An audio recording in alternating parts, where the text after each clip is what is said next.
Avertissement. Il est important de noter que les opinions émises par les invités entendus à cette émission leur appartiennent et ne reflètent pas nécessairement la pensée des collaborateurs de Connaissez-vous.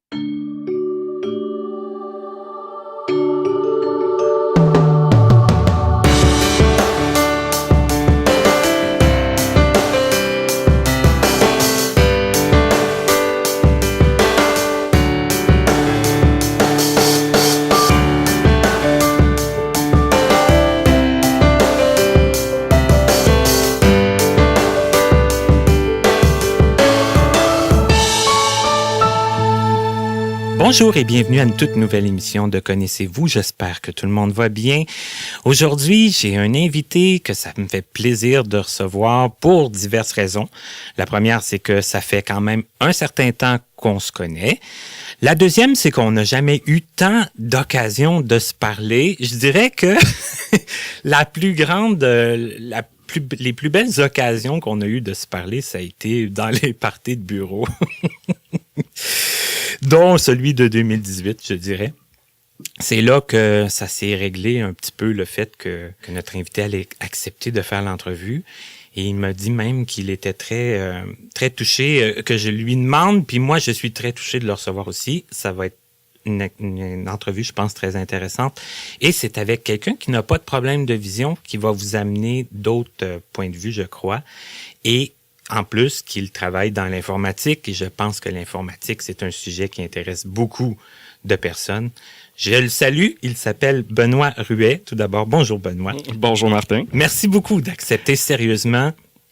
Je pense que c'est un plus de t'avoir à l'émission, parce que j'essaie d'avoir des voyants de toutes sortes de milieux qui ont vécu aussi toutes sortes de choses différentes.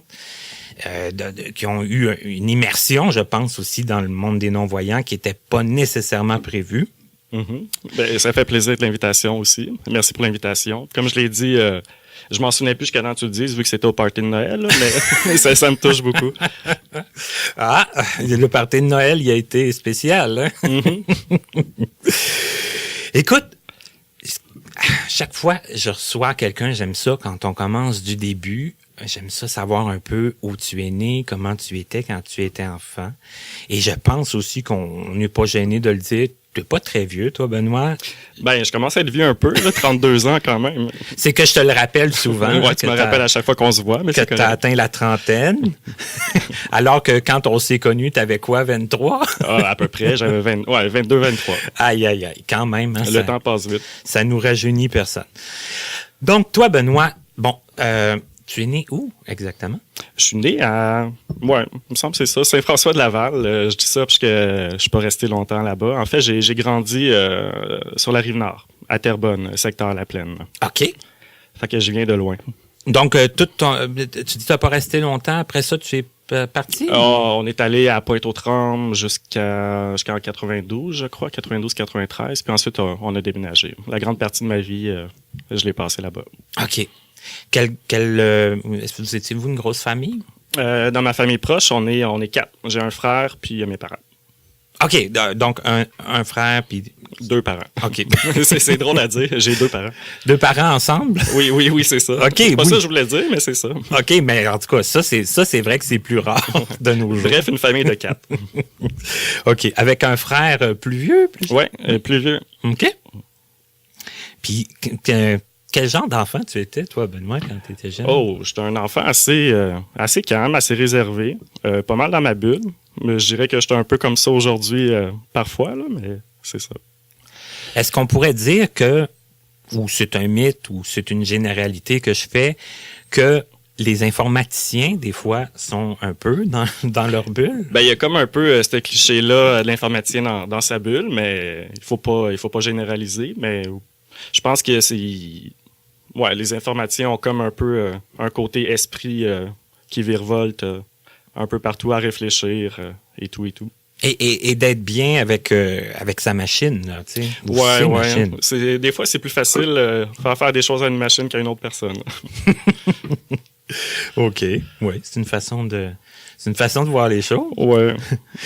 En tout cas, à l'enfance, Benoît, à l'école, j'imagine que tu étais comme les enfants J'étais sage comme une image. sages comme une image. Ouais. Donc, t'as pas été souvent chez le directeur Non, ou te non, faire vraiment chicaner pas. par le Non. professeur. Ça, c'était le côté de mon frère. Mon frère, c'était pas mal l'inverse de moi. Ah oui, un petit peu à l'opposé de toi? Ouais, Ah un oui? petit peu. Est-ce qu'aujourd'hui, c'est encore comme ça? Non, je dirais que quand on se voit aujourd'hui, on est pas mal fous tous les deux. Là.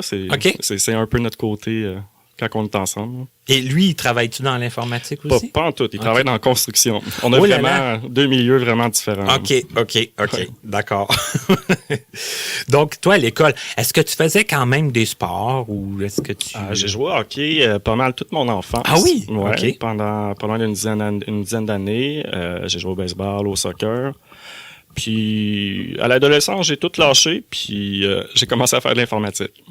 Et parce que, bon, il y a des gens qui te connaissent, peut-être qu'ils savent pas, puis peut-être qu'ils t'ont pas vu non plus, mais t'es quand même grand, toi. Je fais 6 pieds pile. Ah, 6 pieds pile. Pile. OK. Pas un centimètre de plus. Pas 1 centimètre de plus, mais pas 1 centimètre de moins. Non, c'est ça l'important. C'est que tu fais ton 6 pieds. Ouais. Uh-huh. Pour les sports, c'était quand même pratique. T'étais bon en sport ou... Ben, j'étais correct, mettons. je te fais la run.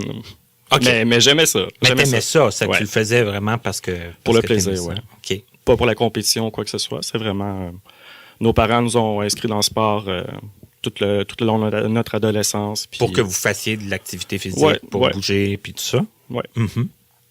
Et là, tu dis à l'adolescence que t'as lâché le sport, au début de l'adolescence? Au début du secondaire, me semble, OK. ouais. J'ai décidé d'arrêter le hockey, puis commencer à faire d'autres choses. Là, en fait, c'est sûr, le hockey, c'était beaucoup prenant aussi. Tu sais, pour mes parents aussi, je charriais 2 personnes au hockey à chaque semaine. Là. Ton frère, il faisait le hockey aussi? Ouais, mon frère aussi. OK, c'est que les deux, avec j'imagine, des pratiques, puis des pratiques, parties des à des heures différentes. C'est puis- ça. C'est surtout ça à des heures différentes. Des fins de semaine de hockey plein, puis... Est-ce que tu as une grosse semaines, différence d'âge avec ton frère? J'ai 1 an et demi de différence. OK, c'est Ouais. quand même, c'est que vous étiez pas trop loin. Non. OK. On s'est suivi pas mal toute notre adolescence. Il était 1 année de plus que moi à l'école. Dans les équipes de hockey, 1 année sur 2, on était ensemble. C'est ça, vous avez joué ensemble. Ouais. Ah, c'est quand même cool. Ouais, c'est cool. Ben, est-ce que vous voyez ça comme ça à Ben, en fait, à on ce n'en moment-là? parle plus. Mais je pense que c'est la première fois que j'en parle depuis longtemps. Ouais. Il y a eu moi qui est allé chercher ça. Mais de ce que tu t'en souviens, est-ce que c'est cool d'avoir son frère dans l'équipe de hockey ou... Ouais, tout le long de mon adolescence, c'était cool d'avoir mon frère en général. En général, Ouais, oui, vous aviez des c'était bons... mon grand frère. C'était un peu mon défenseur aussi dans la vie quotidienne. Là. Est-ce qu'il Il prenait soin de moi. il y a eu souvent à te défendre? Une couple de fois. Ouais, quand même une couple de fois. J'avais un peu l'attitude pas baveux, là, mais OK, ouais, on peut le dire, un peu plus baveux, puis ça se tournait contre moi des fois, là, mais il était toujours là. OK, mais là, tu vois, là, tantôt, tu disais j'étais un enfant sage. Ah, ça, c'est dans ma jeune enfance. là. OK. On n'était pas rendu là encore. Ça s'est un peu... Non, j'étais pas si pire que ça. ça s'est un peu transformé. OK, donc ton frère a eu des fois à te défendre un peu. Ouais, c'est arrivé quelques fois. OK. Et puis, dans le sport, est-ce que vous étiez de même niveau un peu ou... Me semble dans mes souvenirs quand même, ouais. Lui il est plus physique un peu que moi, fait qu'il y avait plus d'aisance aussi. Plus grand que toi? Ou... Non, il est plus petit, mais il est pas mal plus fort, là. OK. Physiquement... Ouais. On n'a pas la même shape. OK. Et là, bon, au secondaire, c'était quoi à l'école, admettons, tes intérêts, tes matières préférées, tes matières fortes? Ah, c'était assez vague. Dans le fond, j'ai pas eu de matière tant préférée, c'est sûr. À partir de la 5e année, c'est là que j'ai commencé vraiment à toucher à des ordinateurs. Il y avait un ordinateur dans la classe. L'Internet commençait à ma 5e année. Fait que c'est vraiment là que j'ai embarqué beaucoup là-dedans. Là. Puis c'est sûr, au secondaire, c'était beaucoup les cours d'informatique, cours de mathématiques, puis tout ce qui est plus un peu... moins littéraire, si on veut. Ouais, plus science. Plus science, ouais. OK, d'accord. Puis là, l'informatique, tu dis en 5e année à peu près que ça l'a fait l'apparition. Oui, ça a apparu dans ma vie. En même temps, mes parents ils ont acheté notre premier ordinateur, si on peut appeler ça de même. Là. C'était une boîte avec un écran, puis c'était écrit en noir et en vert. Là. C'était pas mal ça. Ça ressemblait à un... Ben, en fait, c'était du DOS, là. Un gros poste DOS avec des grosses disquettes molles. OK, c'est que toi, le DOS, quand même, t'as connu ça? Oui, de base. J'étais capable d'écrire dans des fichiers texte. OK. Puis là, les ordinateurs, parce que c'est embêtant. Moi, par exemple, puis les gens qui nous écoutent chez eux, on n'est pas tous au même niveau informatique, que l'informatique arrive en 5e année ou à 15 ans ou à 20 ans ou à 50 ans, c'est très différent. Toi, comme toi, tu dis, mes parents ont acheté un ordinateur pour... Bon, qu'est-ce que ça a été pour vous, l'arrivée de l'ordinateur dans la maison? Qu'est-ce que ça vous permettait de faire que... Jouer à des jeux. Okay. Principalement jouer à des jeux. Okay. S'ostiner pour qui joue au jeu en premier aussi. Il y a eu beaucoup de ça. C'est venu avec ça aussi. Mais ouais, le point d'entrée principal dans ma vie informatique, ça a été pas mal les jeux. Autant basic que quand j'ai eu mon ordinateur noir et vert que tout le long de mon adolescence aussi. Mais est-ce que vous jouiez à d'autres jeux avant ça, là, comme sur, je sais pas, sur les consoles, le ouais. Nintendo, ouais, ces trucs-là. Puis c'était-tu bien différent quand on fait un parallèle entre les deux, entre les consoles? C'était quand même différent, puisque dans ces années-là, il y avait déjà le Nintendo, je pense même le Sega, ces trucs-là, puis c'était quand même assez avancé versus l'ordinateur que, je me souviens bien, c'était même pas du Tetris, là. Tu te promenais, puis tu n'avais pas tant de graphiques que ça, puis c'était des petits cubes qui se promenaient, puis des petits jeux comme ça. OK, mais c'était quand même... C'était un nouveau divertissement, mettons. OK. Ça avait un attrait, même si c'est pas ce qu'on est habitué de voir aujourd'hui. Ouais, quand même. Okay. Pour moi, ça a été un attrait. Ça a été comme la porte d'entrée dans l'informatique. Puis là, tu dis que vous vous chicaniez pour savoir qui allait jouer, ça que j'imagine que c'était un attrait aussi pour ton frère. Ouais. Mon frère aussi, il aimait beaucoup les jeux vidéo. Il aime encore ça aujourd'hui. J'aime encore ça aujourd'hui. Est-ce que tes parents, eux autres, ils jouaient ou s'ils vous laissaient? Pas en tout. pas en tout. Je demande ça parce que moi, ma mère, là, admettons, au Nintendo, ma mère, elle jouait. Ah ouais? Oui. Mon père, il jouait un peu, mais ma mère, on dirait qu'elle a toujours regardé ça avec, pas du dégoût, mais comme un peu effrayé. Je pense qu'elle osait pas... elle osait pas jouer à ces choses compliquées là. Mes parents, des fois, jouaient ensemble, puis ma mère elle jouait pendant 1 heure. Mon père se faisait tuer au bout de 15 secondes. C'est comme le monde inverse de ce qu'on voit aujourd'hui en général. Oui, mais je me suis dit d'un coup que ça aurait été comme ça chez vous. Non, pas chez nous. OK. Puis là, bon, à l'école, tu disais les cours d'informatique. C'était quoi les cours d'informatique à cette époque-là? Qu'est-ce qu'ils vous montraient à faire? C'était quand même assez de base. Il y avait des trucs comme le tape-touche. On faisait, de mémoire, on faisait des semblants de bases de données. Dans le fond, c'est assez divers, là, mais dans le fond, j'ai l'impression qu'à chaque fois que j'étais devant un ordinateur, j'aimais ça. C'est vraiment ce qui venait me chercher. Ça a été comme une piqûre, ça a été comme un intérêt. Ouais, autant jouer à des jeux que faire des trucs un peu moins le fun académique.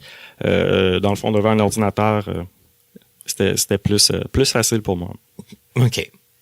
Puis là, bon, parce que évidemment, j'imagine qu'on ne sait pas jusqu'où ça va aller. Tout ça, maintenant, on est rendu très loin en informatique. Je pense qu'on peut pas le savoir. C'est ça. Ça fait que là, on prend ça un peu comme ça vient.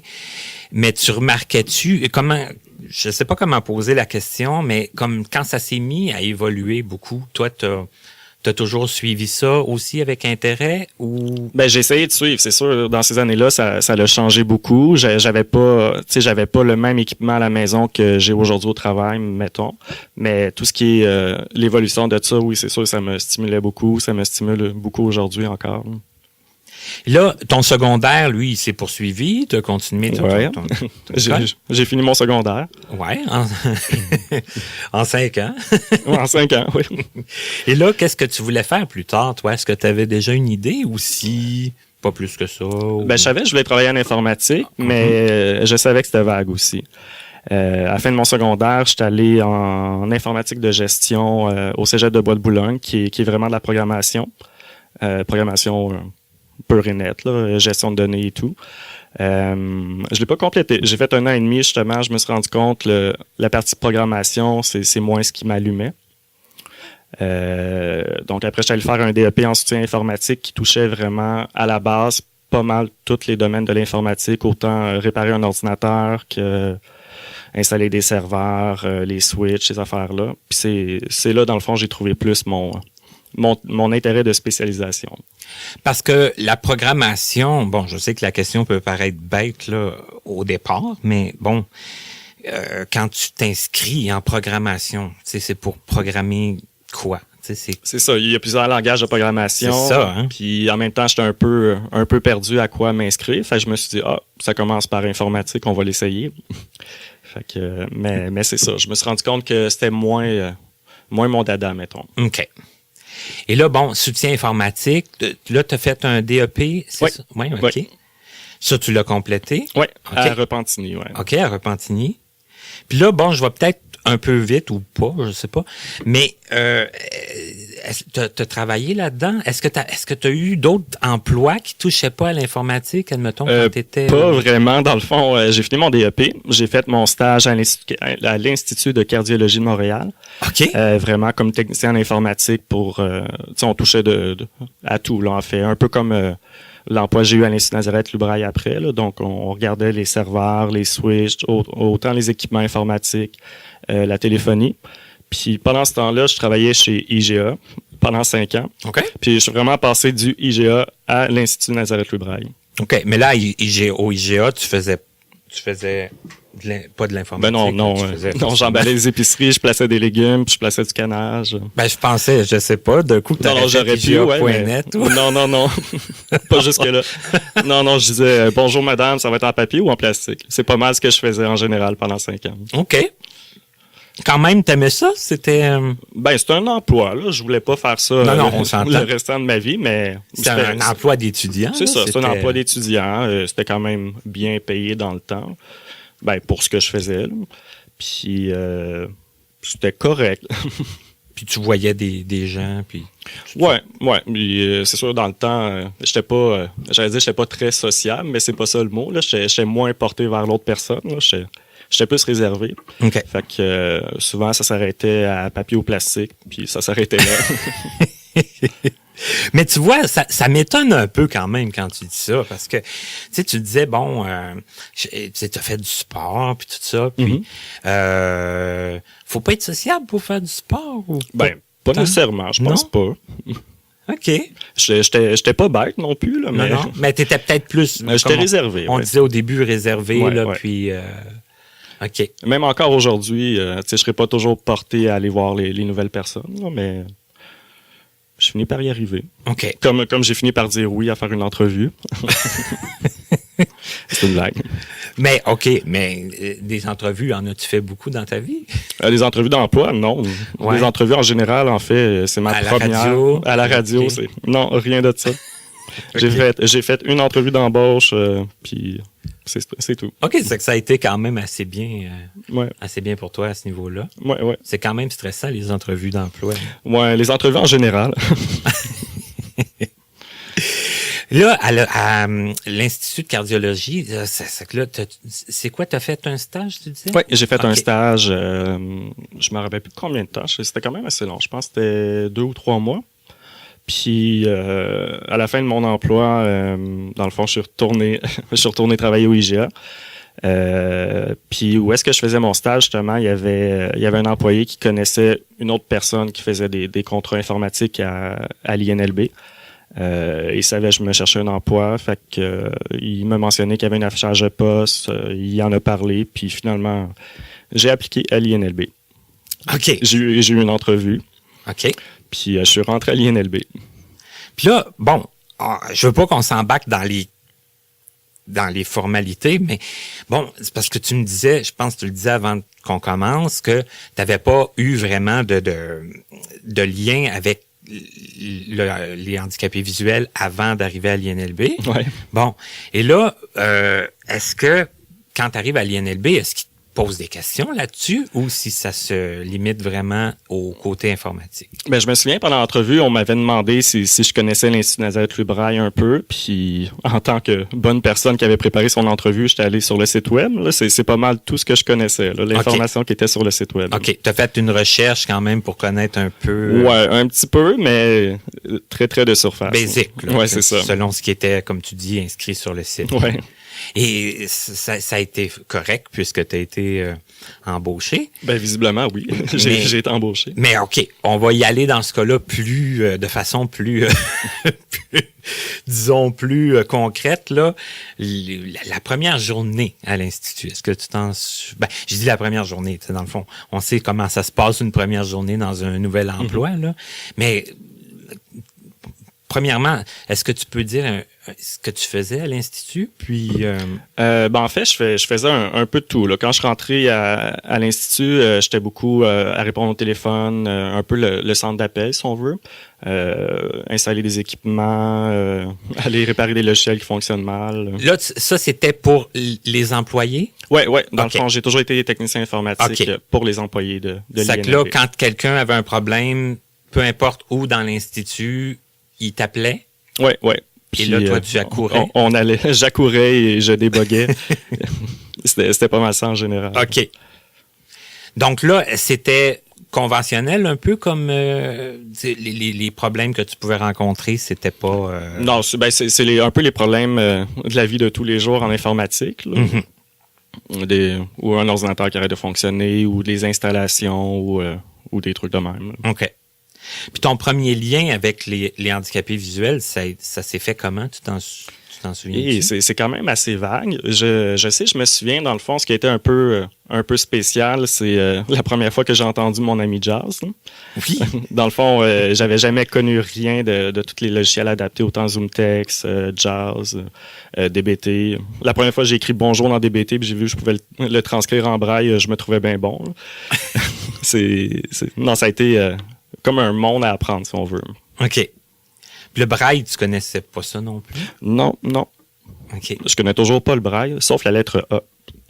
OK. Puis même pas le « et », même pas les 6 points? Non, même pas. Moi, j'arrête au A. OK. Moi, mon père, c'est le « et ». Moi, mon père, il dit, je connais les 6 points, c'est le « et ». Ah, c'est les 6 points, là. Ouais, OK. C'est ça. Bon, j'en connais 2 maintenant. maintenant. Pour retenir celui-là aussi. Ouais. Le premier, puis le point du A, puis les 6 points. C'est bon. C'est noté. C'est noté dans ma tête.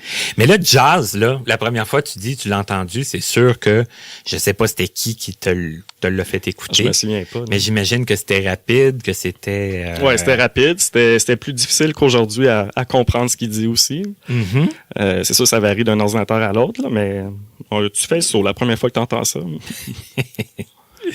Et là, as-tu eu des problèmes des fois plus... Jazz, est-ce que tu as eu des problèmes de jazz à régler ou des problèmes... Ouais, dans le fond, c'était dans les problèmes quotidiens, là. Des réinstallations de jazz, des affichages à braille qui affichent pas, des trucs qui tournent autour de ça. J'ai appris aussi assez rapidement qu'il fallait pas baisser le son d'un ordinateur pour plus entendre jazz. Ça, on l'apprend assez vite. C'est une chose que tu as déjà faite, j'imagine, à quelqu'un. Probablement, oui, probablement. Là, la personne, elle se retrouvait plus de son sur son ordi, puis c'est le technicien informatique qui a fait ça. Ah ouais, j'avoue que ouais. Ouais, c'est le premier réflexe.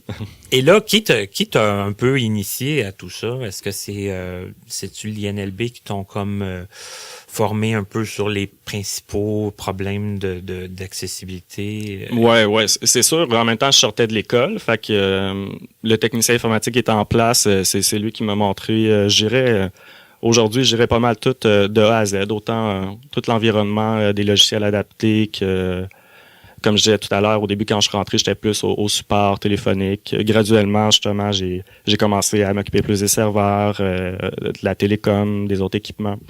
Fait que ça s'est fait beaucoup graduellement, puis à l'aide de l'autre technicien informatique. OK, vous étiez plusieurs? On était 2 au début. Okay. Quand je suis rentré, il était tout seul. OK. Ça l'a grandi tranquillement. J'imagine de là pourquoi ils t'ont engagé. Il y avait besoin d'une deuxième personne. Oui, il y avait besoin d'une autre personne. C'est que vous étiez très occupé.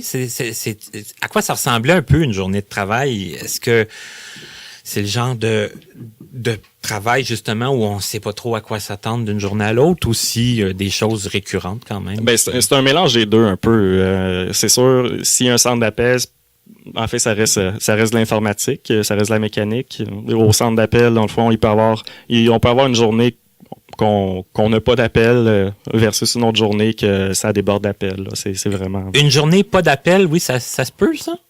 Non, mais c'était pour donner une idée. OK, mais c'est rare. Là. C'est assez rare, oui. Autant la résolution de problèmes, puis en même temps, il y a tout ce qui est les projets, les installations à faire au quotidien. Il y a des phases pour ça aussi. OK. Et là, j'ai pas demandé la permission pour le faire avant, mais je pense pas que ça cause un gros problème.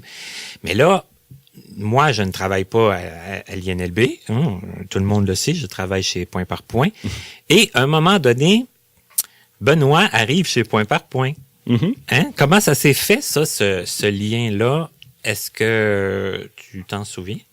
En fait, l'autre technicien qui était à l'INLB, c'est lui qui s'occupait de l'informatique de Point par Point avant. Un beau matin, il est arrivé, il est venu me voir, il m'a demandé si j'étais intéressé de prendre le relais des travaux qu'il faisait pour Point par Point. J'ai eu une grosse soirée de réflexion quand même, parce que c'est quand même une grosse partie. En fait, c'est en plus de mon travail quotidien, c'était de commencer à travailler autonome conjointement. Donc, plus d'heures en plus de ma semaine de travail normale. Ça que c'était tout nouveau, ça, là. C'était Oui, pas, tu tout n'en à fait. faisais pas avant d'en faire pour Point par Point. Non. Okay. J'en faisais un petit peu comme ma famille ou des trucs de même, mais Okay. Ouais, ça a été mon premier contrat pour Point par Point. OK, d'accord. En 2009, ouais. Ben, vraiment 10 ans, hein? Ouais, Pas ouais. mal, On est presque pile. presque pile. Et là, tu dis, tu as eu une soirée de réflexion. Bon, on se doute que la réflexion a été positive parce que, bon, tu as accepté. Ouais, visiblement, ouais. Le lendemain, j'ai dit oui. Hey, je fais des grosses révélations, hein, moi, là, aujourd'hui. Beaucoup de déductions aussi. Beaucoup de déductions, hein. Je suis sûr que je vais avoir une médaille pour ça parce que... Mais, OK. Mais, trêve de plaisanterie. Comment ça s'est passé?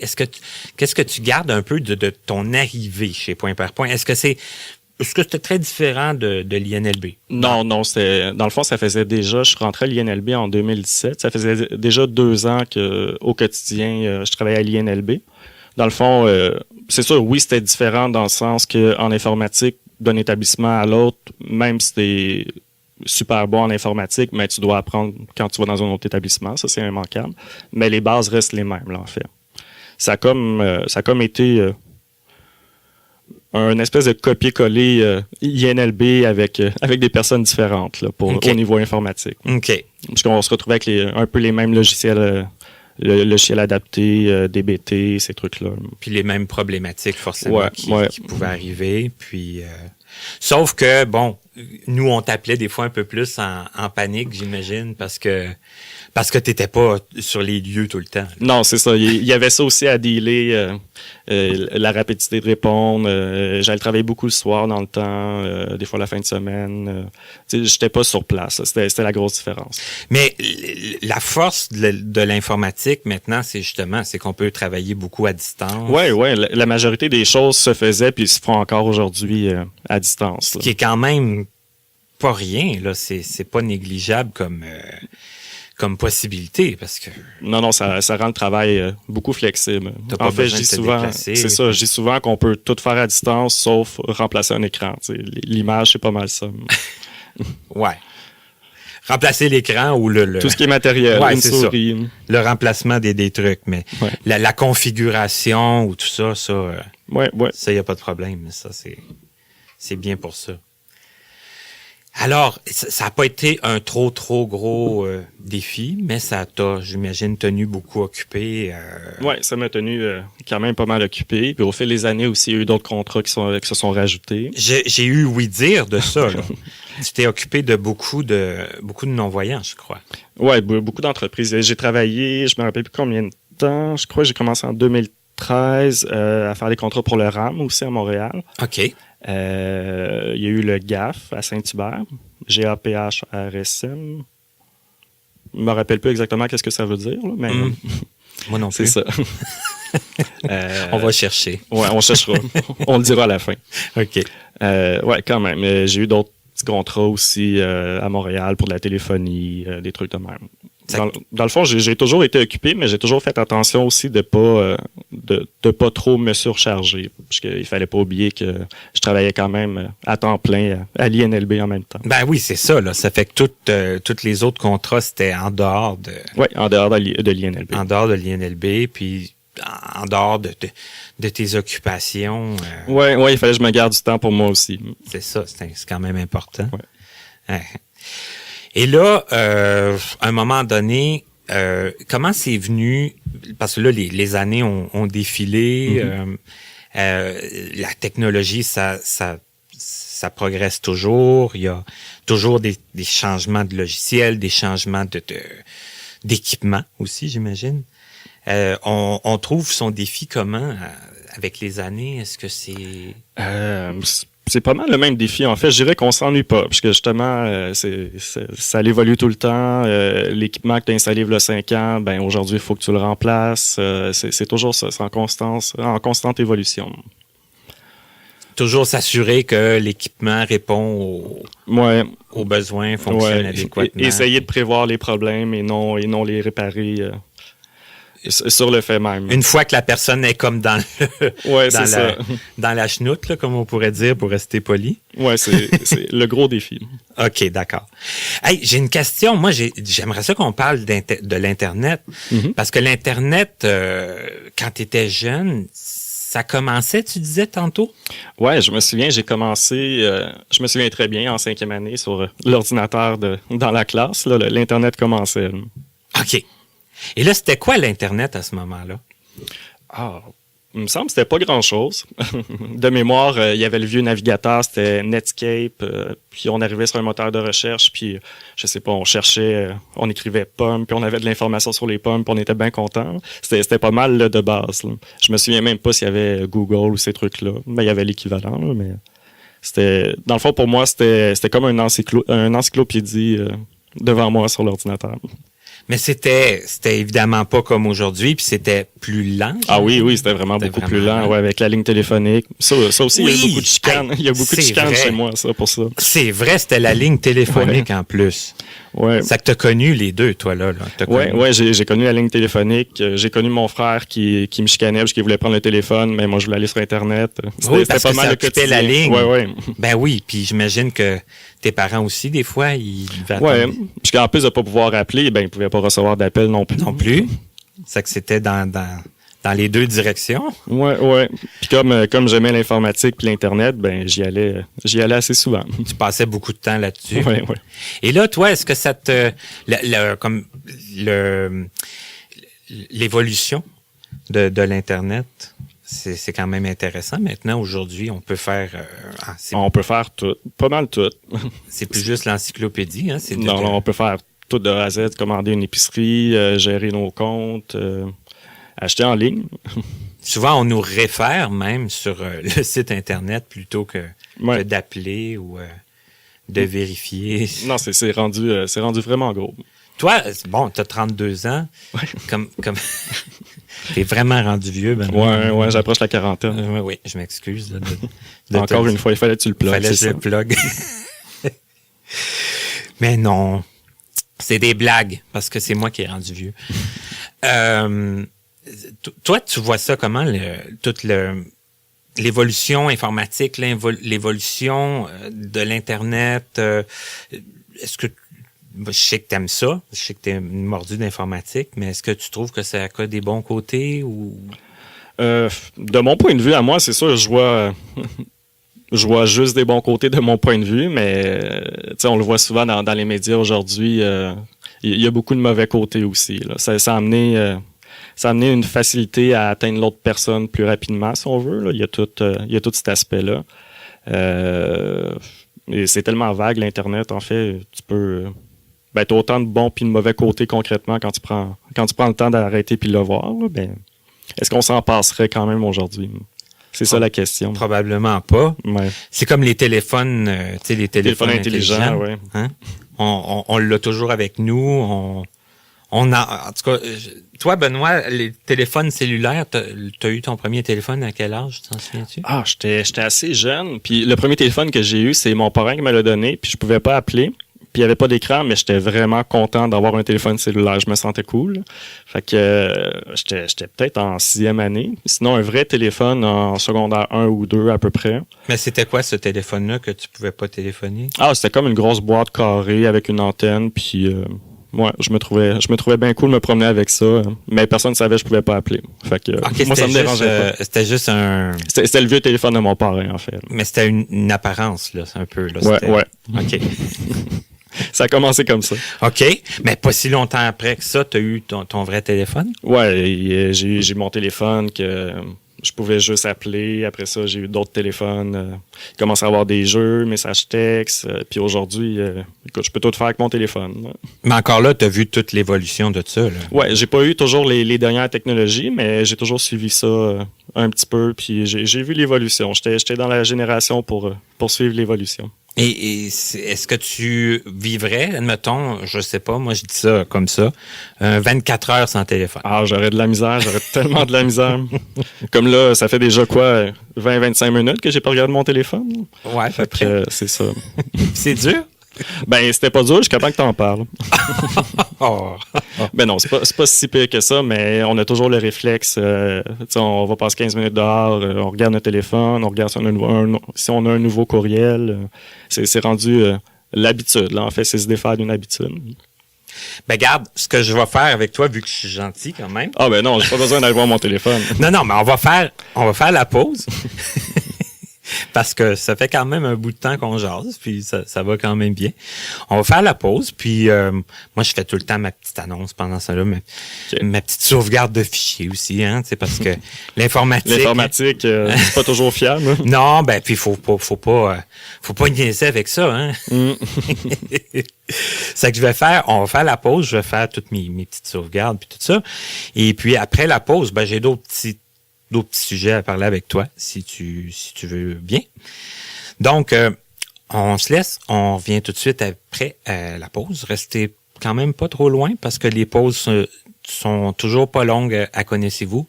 Juste le temps d'écouter ce sera qui l'invité la semaine prochaine. Et on revient avec notre invité de cette semaine qui est Benoît Ruet. À notre prochaine émission! Quelqu'un qui s'intéresse à différents sujets et qui s'y investit à fond dans le but unique de sentir que son passage amènera des changements constructifs dans la vie de ceux qui feront appel à lui. Personne très occupée, mais qui a quand même pris le temps de nous accorder de son précieux temps. Tommy Théberge, à notre rendez-vous du 22 mars.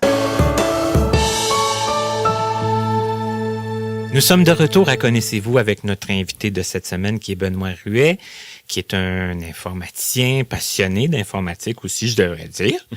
Et je le répète, qu'il n'y a pas de problème de vision parce que c'est quand même pas la même chose, d'après moi, un informaticien avec ou sans problème de vision. Parce que des yeux en informatique, on s'entend-tu quand même que c'est commode? Je sais pas, toi, ce que tu en penses, Benoît?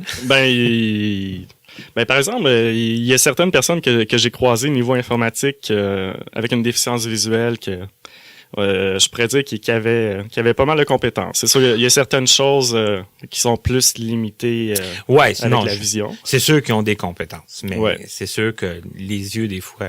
Il y a même des programmeurs, surtout handicapés visuels. Je dirais que la plupart... tout à l'heure, on parlait autant qu'on peut faire tout à distance que dès que tu es sur un ordinateur, en fait, tu peux faire de A à Z, selon moi, même sans vision. Mais c'est ça, toute la partie matérielle, ça peut être plus difficile, mais pas impossible. OK. Ça, tu as eu l'occasion de voir ça aussi un peu. Ouais. Croiser des gens. On a eu des stagiaires en informatique qui avaient une déficience visuelle. Ouais. Moi, je pense que c'est pas un métier impossible. Et là, toi, en revenant à ton métier, à toi, à un moment donné, on en a entendu parler, il y a eu les fusions, l'INLB, puis tout ça.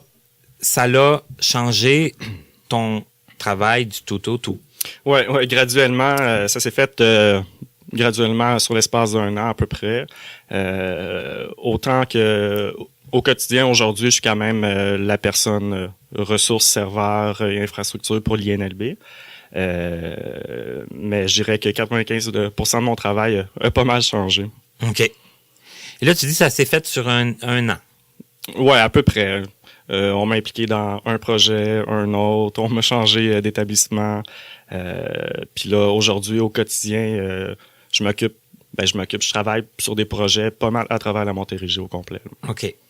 Et là, sais-tu encore de faire le soutien ou si t'as d'autres choses qui s'est greffé à ça? Ou... Non, c'est rendu différent. C'est sûr, je fais plus vraiment le soutien de premier niveau, là, de première ligne. OK. Je travaille beaucoup sur toute l'infrastructure en arrière, là, tout ce que les gens voient pas, mais au final permet de faire fonctionner leur affaire, leur ordinateur. OK. Mais là, ça veut dire que ça touche beaucoup de personnes. Ça touche... Ouais, quand même. Si un serveur plante, ça impacte beaucoup de personnes. Et là, faut que tu réagisses vite. Mon travail, c'est que le serveur plante pas. C'est pas mal ça, en général. Je travaille aussi un peu de développement, tout ce qui est virtualisation de postes de travail. En gros, au lieu qu'une seule personne ait un ordinateur, ben là, on se retrouve avec 30-40 personnes sur un serveur. C'est comme des bureaux partagés, si on veut. OK. Puis tu me disais que tu avais eu beaucoup de trucs à changer aussi, là, puis tout ça, une grosse mise à niveau. Ouais, beaucoup d'apprentissage, beaucoup d'adaptation aussi. Veux pas, ça a été un changement d'équipe de travail. L'équipe de travail est beaucoup plus grosse aussi. Ouais. Un peu moins, beaucoup moins des INLB aussi. Des fois, je vais à l'Institut Nazareth-Loubraille puis je reconnais pas la moitié des gens. Ça change beaucoup. OK. C'est que tu vas encore sur les lieux de l'Institut? Ouais, je m'occupe encore de tout ce qui est infrastructure, les serveurs, tout ce qui est en arrière. Là. OK. Les équipements de réseau, ces trucs-là. Et toi, tu as perçu ça comment? Est-ce que c'était inquiétant? Est-ce que c'était stimulant? Est-ce que c'était...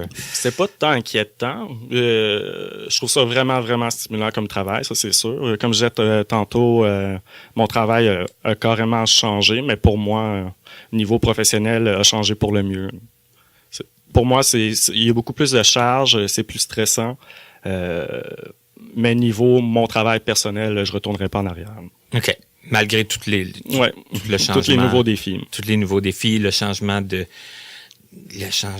de travail, c'est déjà beaucoup. Ouais.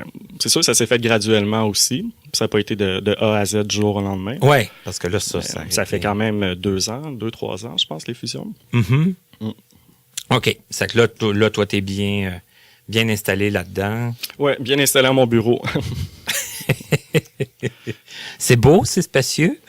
Oui, quand même, c'est rendu une grosse équipe. Avant, à l'Institut, avant les fusions, je crois qu'on était 4 ou 5. Ouais, on était 4 techniciens puis une chargée de projet. Mais là, l'équipe d'informatique à travers la Montérégie, je pense que c'est pas loin de 100 personnes, c'est pas plus. Là. Fait que c'est rendu gros. C'est quand même. Ça inclut des hôpitaux, en fait, tout ce qui touche le réseau de la santé. OK. Ouais, quand même. Ouais. Mais tu as dit quelque chose d'important, j'avais jamais vu ça comme ça, mais c'est peut-être que parce que moi, en tant qu'utilisateur de l'informatique, je pense que je suis pas tout seul non plus comme ça, mais je pense qu'on veut toujours que ça fonctionne. Et moi, je suis pas très patient non plus quand ça fonctionne pas. Et je m'en cache pas. Mais tu dis, faut que je fasse en sorte que ça plante pas. Ouais, c'est la partie la plus difficile. Mais t'as-tu je te l'ai pas demandé avant, j'espère que je vais pas t'embêter, mais pour monsieur et madame tout le monde là qui utilisent leur ordinateur, qui utilisent des logiciels, tout ça, t'as-tu un conseil à donner, c'est justement pour éviter que ça plante tout le temps? Plante le moins souvent possible. Le conseil de base, c'est pas aller n'importe où sur Internet. Là. C'est le conseil typique. C'est vraiment vrai, ça? Il y a toujours les antivirus, les trucs de même. Oui. La plupart du temps, là, on parle d'un poste de travail à la maison. Là, oui. La plupart du temps, si c'est pas mécanique, c'est soit un virus ou parfois, il y a des utilisateurs aussi qui s'essayent un peu trop. Ça peut arriver souvent. Qui vont désinstaller des choses qu'ils ne devraient pas faire. Mais au quotidien, un utilisateur standard, la meilleure façon de faire briser ton ordinateur, c'est aller te promener un peu n'importe où sur Internet. C'est moins vrai aujourd'hui à cause des antivirus, justement. Là, mais est-ce que, là, je parle pour moi un peu, puis pour pour d'autres aussi. Est-ce que c'est simplement d'aller se promener ou c'est d'accepter des trucs, des pièces jointes, Ben, c'est un peu de tout, là. Si tu reçois un courriel qui a de l'air trop beau pour être vrai, ben, c'est probablement pas vrai. Puis même chose sur Internet, des fois il y a des pop-up où les gens veulent aller faire des téléchargements de trucs un peu louches. Dans le fond, tu commences un peu à chercher le trouble. Si tu installes des logiciels là, pour des trucs gratuits ou des choses comme ça, là, que tu sais pas trop ce que c'est. Puis... Ouais, où ils vont te proposer d'installer un logiciel avec une publicité, puis toi tu l'as pas vu, puis t'as fait suivant. Souvent la rapidité aussi peut t'emmener à briser ton ordinateur. OK. Donc, prendre son temps, regarder comme il faut. Ouais. Pas accepter n'importe quoi non plus. Ouais. Puis quand vous n'êtes pas à l'aise de le faire, peut-être de demander à quelqu'un qui connaît Appelez ça. votre informaticien. Le côté négatif de ton changement de travail, Benoît, c'est que tu n'as plus le temps de venir nous voir chez Point par Point. Ouais, ça a été un gros point aussi. Dans le fond, en changeant de travail, c'est ça, la charge, le stress est différent. Je l'ai fait quand même pendant un an et demi après un les bout fusions. quand même, parce que Ouais. c'est récent quand même là que tu... Ouais, depuis février, janvier-février. Ouais. Ça s'est fait graduellement, mais oui, je me suis rendu à un point que je me suis rendu compte que ça a commencé à faire beaucoup. Avec la petite famille, la vie de famille aussi. La famille est Ouais. rendue... On a fait des choix. Elle est quand même rendue assez grande, la famille, là, trois enfants. 3 quand même. enfants, oui, quand De même. nos jours, c'est pas rien. Non. À 32 ans, hein, vieux, comme tu es rendu, 3 enfants. Puis le dernier est tout jeune, en plus. Oui, tout jeune, au mois d'octobre dernier. La plus vieille a 9 ans. 9 ans, ouais. Oui, c'est ça. Fait que ça varie 9 ans, 5 ans, 3 mois. Quand même. Oui. C'est que tu me disais aussi que t'as pas tant de temps que ça non plus pour faire autre chose. Non, à part les fins de semaine, mon quotidien se résume pas mal travail, un peu de temps avec les enfants, puis un peu de temps pour relaxer. Puis pour dormir. Ouais, c'est ça, il en reste un peu à la fin de la journée. Il en reste plus tant, là, mais ça, c'est peut-être moi qui se couche pas assez de bonne heure, là, mais... Ah, se coucher de bonne heure, c'est pas toujours évident non plus. Non, hein? non, on veut toujours se coucher de bonne heure, mais on se dit encore une autre heure, puis là, on regarde l'heure, puis il est rendu 1h du matin. Là. Souvent, ça fait ça. Ah oui, 1h du matin, c'est une bonne heure pour toi, ça? Moi, ça dépend des fois. Peut-être plus 11h30, minuit. J'ai de la misère à me coucher avant minuit. Ah, quand on est très occupé, hein? À 32 ans. À 32 ans. En tout cas, on sait hein, que tu as 32 ans, Benoît. Ouais, on est rendu à 3 fois. Là. Il faudrait rajouter comme un ding à chaque fois qu'on dit 32 ans. Je crois que, si ma mémoire est bonne, c'est jusqu'en septembre, en plus, que tu as 32. Ça fait que... Fait que je vais tomber à 33. À 33, à l'âge du Christ ou du Christ d'âge. Ouais. Il va juste manquer 7 ans. Ah! Moi, je suis déjà rendu là, Benoît. Mais t'as l'air tout jeune. Mais non, pas tant. Ben, c'est dans le cœur. Ouais, dans le cœur et dans l'âme, c'est l'important. Je me sens pas l'âge que je suis rendu, puis je pense que je suis pas tout seul comme ça. Non, vraiment pas. Mais bref, Benoît, ça a été vraiment un plaisir qu'on se parle, qu'on prenne du temps pour se parler aujourd'hui. Ça m'a fait plaisir. Je pense que ça a donné aussi une entrevue intéressante parce que c'est pas tous les jours quand même qu'on parle avec un informaticien, connaissez-vous, et un informaticien quand même qui avec le temps s'est habitué et s'est intéressé à la déficience visuelle. Mm-hmm. Ça fait que mon but, c'est de faire connaître aussi ces gens-là. Ça fait que c'est vraiment un plaisir que tu aies accepté. Mais je te remercie beaucoup pour l'invitation. Je t'en remercie, c'est ça encore une fois. Les gens à la maison, je vous invite à continuer à nous écrire, à communiquer avec nous, nous faire part de vos commentaires, de vos suggestions. Et on se retrouve très bientôt pour une autre émission de Connaissez-vous.